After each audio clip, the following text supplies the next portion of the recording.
Yes, so that is a very interesting and good question. And yes, we are currently responsible for the biggest deployment of AI in frontline direct primary care. We have over 2,000 general practitioners using a smart stethoscope that's able to help them diagnose atrial fibrillation, help them diagnose important heart valve disease, specifically aortic stenosis, but perhaps most importantly, being able to diagnose heart failure. So impaired ejection fraction, specifically ejection fractions below 40%, for which we know that there is a whole lot of intervention, pharmacological intervention, that can improve life expectancy. And we know that 50% of heart failure in our populations in the UK and London are undiagnosed. And it's very common and has a number of comorbidities, means that we can screen patients who we know are at risk of heart failure. So that is the basis of this deployment. It's proving very effective. And we are in discussions with the National Screening Committee about this being included in the national screening program.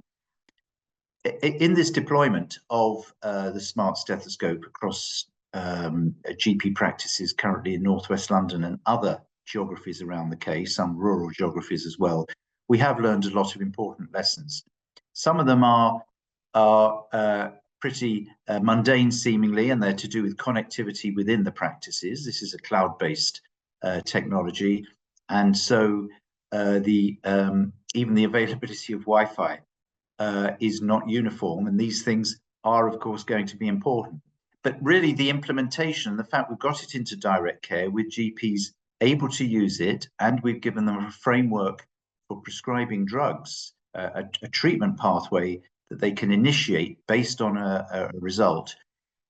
Implementation in this way is very much a social science. It's about speaking to the right people, showing them the information, encouraging them that we can do this. And obviousness is a very important element. There are certain things in care that are obvious and safe, and the right thing to do is to move straight to their use in direct care, acquire the data, and make sure that it is in fact delivering safely and effectively. Another randomized controlled trial is not what is needed. That is all about proving effectiveness and efficacy of a technology, but takes you nowhere in terms of implementation. And there is a big valley of death to implementation. Effectiveness and efficacy, it is assumed, will naturally translate to adoption in care at scale. That is so wrong. And we all at least have a blind spot or willingly ignore the fact that that is not the case.